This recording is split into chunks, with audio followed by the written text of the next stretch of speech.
የሳምንቱን የንጋት ፖስት አበይት የፋይናንስ ዜናዎች ዋናዎቹን በማስቀደም ጀምራለሁ። በጣም ከፍተኛ ቁጥር ያላቸው የንግድ ፍቃዶች በፈረንጆች 2025 ስለመመለሳቸው አንድ ጥናት ስለማመላከቱ፣ የኢትዮጵያ ኢንቨስትመንት ሆልዲንግስ በአፋር ክልል ፖታሽ የማልማት ፍቃድን ስለማግኘቱ፣ የኢትዮጵያው ንግድ ባንክ የወለድ ነፃ አገልግሎት ክንፍ ሲቢኢ ኑር በ6 ወራት ብቻ 5 ቢሊዮን ብር ገቢን ስለማግኘቱ፣ የሀገር ውስጥ የሸቀጦች የዋጋ ግሽበት ለመጀመሪያ ጊዜ ወደ አንድ አሃዝ ወረደ ስለመባሉና ኢትዮጵያ በ6 ወራት ብቻ 704 ቢሊዮን ብር የሀገር ውስጥ ገቢን ስለማሰባሰባ በዛሬው አበይት የፋይናንስ ዜናዎች የምነግራችሁ ነው የሚሆነው። የተወደዳችሁና የተከበራችሁ ተመልካቾቻችን ይህ በየሳምንቱ እሁድ ልክ በ9 ሰዓት ከሮሃ የምንዛሬ ቢሮዎች ጋር በመተባበር በንጋት ፖስት ተዘጋጅቶ የሚቀርብላችሁ የፋይናንስ ዜናዎች ነው። በመጀመሪያም ታዲያ የአጋራችንን የሮሃ ምንዛሬ ቢሮ ማስታወቂያን ሰምተን እንመለሳለን። የውጭ ሀገራት ገንዘቦችን መግዛትና መሸጥ እንደ ዘንድሮ ቀሎ አያውቅም ይለናል ሮሃ የምንዛሬ ቢሮ።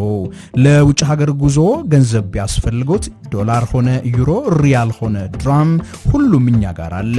ወደ ኢትዮጵያ በመጡበት መሸጥ ቢያስፈልጎት ይሄው አዋጭ ዋጋ ከመልካም መስተንግዶ ክብሮት ተጠብቆ በሮሃ የምንዛሬ ቢሮዎች ይጠብቆታል። ሮሃ የምንዛሬ ቢሮ በአዲስ አበባ ሳር ቤት በአዳምስ ፓቪሊየን ግራውንድ ፍሎር ላይ፣ በካዛንቺስ ማህቡባ አፓርትመንት ቢልዲንግ ግራውንድ ፍሎር፣ እንደዚሁም በድሬዳዋ ከተማ በብሎሰም ሆቴል ግቢ ውስጥ እናንተን ደንበኞቹን ለማስተናገድ ይጠብቆታል። ሮሃ የምንዛሬ ቢሮ ታማኝ ኢትዮጵያዊ የምንዛሬ አጋሮ። በቅድሚያም በዚህ ባሳለፍነው ሳምንት በአጋራችን የሮሃ ምንዛሬ ቢሮዎች የውጭ ሀገራት ገንዘቦች ሲገበያዩ የዋሉበትን ዋጋ በመናገር ጀምራለሁ። አንዱ የአሜሪካን ዶላር በ178 ብር ከ44 እየተገዛ በ182 ብር ሲሸጥ፣ የእንግሊዝ ሀገሩ ፓውንድ በ230 ብር እየተገዛ በ234 ብር ከ61 ሳንቲም ይሸጣል። ዩሮ በ202 ብር ከ11 ይገዛል፣ በ206 ብር ከ15 ሲሸጥ፣ የዩናይትድ አረብ ኤሚሬቶቹ ድርሃም ደግሞ በ47 ብር ከ77 ሳንቲም እየተገዛ በ48 ብር ከ72 ሳንቲም ይሸጣል። የሮሃ ምንዛሬ ቢሮዎችን የሶሻል ሚዲያ ፔጆች ዲስክሪፕሽን ላይ ስላደረኩላችሁ ሂዱ ተቀላቀሏቸው። ብዙ አይነት የውጭ ሀገር ገንዘቦች የምንዛሬ ዋጋዎች መመልከት ትችላላችሁ። በዚሁ ወደ ዝርዝር ዜናዎቹ ገባለሁ። በፌደራል ደረጃ የተመዘገቡ የንግድ ፈቃዶች በአንድ ዓመት ብቻ 80 በመቶ ስለመምከናቸው በስራና ክህሎት ሚኒስቴር የተሰራ አንድ የገበያ ጥናት ማመልከቱን ሪፖርተር የእንግሊዝኛው እትም በትናንትናው ዕለት ባወጣው ዘገባ አመላከተ። እንደ ጥናቱ ከሆነ በ2025 የፈረንጆቹ ዓመት በቀደመው 2024 ተመዝግበው የነበሩ 400 ሺህ የንግድ ፈቃዶች ስለመሰረዛቸው ነው ይፋ የተደረገው። በዓመቱ ከንግድ ስራ የወጡት ንግዶች ከሁሉም ዘርፍ የተውጣጡ መሆናቸው የተነገረ ሲሆን እንደ ምክንያትነትም የፈቃድ አሰጣጥ ህጎች መቀየርን፣ የምጣኔ ሀብት ፈተናዎችን፣ የብድር አቅርቦት ማነስና በስራ ላይ ያልነበሩ አንዳንድ የንግድ ፈቃዶችን ለመዝጋት የተደረጉ እርምጃዎች ተጠቅሰዋል። ባለፉት 5 እና 6 ዓመታት ከዛም በፊት በነበሩ ዓመታት በከፍተኛ ሁኔታ ሲያድግ የነበረው የንግድ ተቋማት መስፋፋት በዚህ ሁኔታ ማሽቆልቆሉ ለኢትዮጵያ ምጣኔ ሀብት እንዲሁም ስራ ፈጠራ በጣም አስጊ እንደሆነ ብዙዎች ያምኑበታል። በተለይም የአንድ ሀገር ምጣኔ ሀብት የጀርባ አጥንት የሆኑት ጥቃቅንና አነስተኛ የንግድ ተቋማት በከፍተኛ ቁጥር እየከሰሙ መሄድ የኢትዮጵያ አጠቃላይ አገራዊ ምጣኔ ሀብት እድገት በሰፊው ዜጋ ዘንድ እንዳይደርስና ውጤቱ እንዳይታይ እንደሚያደርግ ባለሙያዎች ይሞግታሉ። በፈረንጆቹ 2025 ብቻ 360 ሺህ የሚደርሱ ጥቃቅን የንግድ ተቋማት ስራን አቁመው ንግድ ፍቃድ መልሰዋል የተባለ ሲሆን ይህም የአገር ምጣኔ ሀብት መዋቅራዊ ችግርን ይደቅናል። ዘገባው የሪፖርተር እንግሊዝኛው እትም ነው። የኢትዮጵያ ኢንቨስትመንት ሆልዲንግስ ለማዳበሪያ ምርት ወሳኝ ግብዓት የሆነውን የፖታሽ ማዕድን ማልማት የሚያስችለውን ፈቃድ በአፋር ክልል ዳሎል ወረዳ አካባቢ ስለማግኘቱ ይፋ ተደርጓል። የኢትዮጵያ ኢንቨስትመንት ሆልዲንግስ እና ዳንጎቴ በጋራ የሚያለሙት ይህ የማዕድን ምርት በዳሎል ወረዳ የሚገኝ ሲሆን ከአሰብ ወደብ በ200 ኪሎ ሜትር ርቀት ላይ እንደሚገኝ ነው የተነገረው።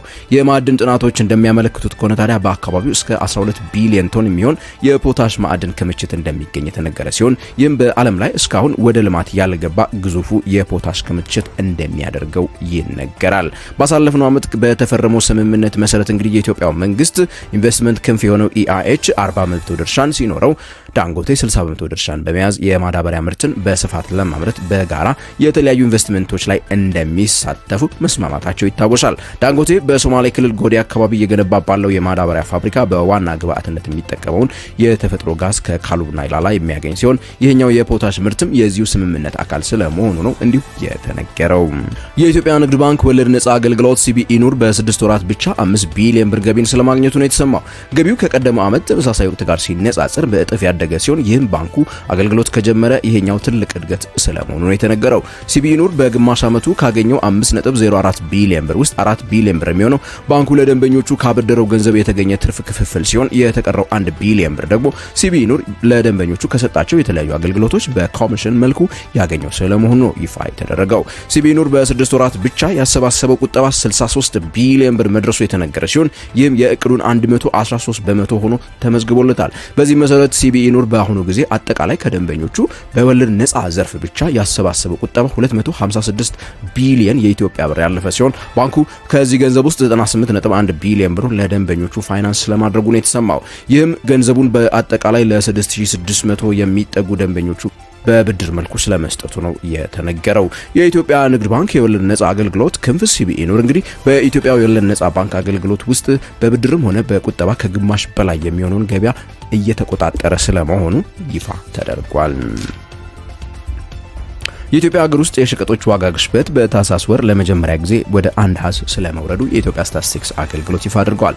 እንደ ሪፖርቱ ከሆነ በታህሳስ ወር 2018 ዓ.ም አጠቃላይ የሸቀጦች ከቀደመው ወር በ9.7 በመቶ ነው ጭማሬን አሳይተዋል የተባለ ከባለፈው ዓመት ተመሳሳይ ወቅት ጋር ሲነጻጸር ከፍተኛ የሆነ ማሽቆልቆልን እንዲሁ አሳይተዋል የተባለ ሲሆን በዘንድሮ የ2018 ዓ.ም ህዳር ወር የዋጋ ግሽበቱ 10.9 በመቶ የነበረ ሲሆን የኢትዮጵያ ብሔራዊ ባንክ በፈረንጆቹ 2026 አስቀምጦ የነበረውን የዋጋ ግሽበትን ወደ ነጠላ አሃዝ የማውረድ ውጥን በአመቱ ጅማሩ ስለማሳካቱ ነው የሚያሳየው።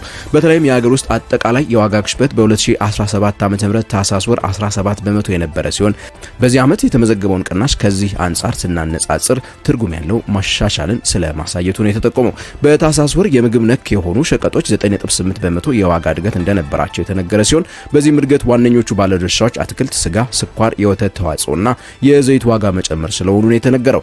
በሌላ መልኩ ምግብ ነክ ያልሆኑ ሸቀጦች የዋጋ እድገትም 9.6 በመቶ አካባቢ ሆኖ የተመዘገበ ሲሆን በዚህም ዋነኞቹ ባለድርሻ የነበሩት ትራንስፖርት 17 በመቶ ጭማሬን በማሳየት የቴሌኮም ዘርፉ 13 በመቶ ጭማሬን በማሳየትና የምግብ ቤቶችና ሆቴሎች 13 በመቶ ጭማሬን በማሳየታቸው ስለመሆኑ ነው ይፋ የተደረገው። ታዲያ የዋጋ ግሽበት አጠቃላይ የኑሮ ውድነትን የሚገልጥ አለመሆኑን መረዳት ያስፈልጋል። በስተመጨረሻም ሐምሌ 1 በጀመረው የ2018 የኢትዮጵያ በጀት ዓመት አገሪቱ 704 ቢሊዮን ብር ገቢን ስለማሰባሰቧ ተነግሯል። እንደ ገቢዎች ሚኒስቴር ዘገባ ከሆነ ገቢው የተሰበሰበው ከአገር ውስጥ ታክስና የድንበር ተሻጋሪ የንግድ ጉምሩክ ቀረጥ ስለመሆኑ ነው የተሰማው። መንግስት በግማሽ ዓመቱ ለማሰባሰብ ያቀደው አጠቃላይ ገቢ 640 ቢሊዮን ብር አካባቢ የነበረው ቢሆንም ከእቅድ በላይ 10 በመቶ ብልጫን ያለውን ገቢ ማሰባሰብ ስለማይቻሉ ነው ይፋ የተደረገው። የገቢው ግማሽ የሚሆነው አካባቢ 362.4 ቢሊዮን ብር ማለት ነው ከአገር ውስጥ ግብር የተሰበሰበ ስለመሆኑ የተነገረ ሲሆን የጉምሩክ ቀረጥና የውጭ ሀገር ንግድ ታክስ 341 ቢሊዮን ብር ገቢን ስለማስገኘቱ ነው የተነገረው።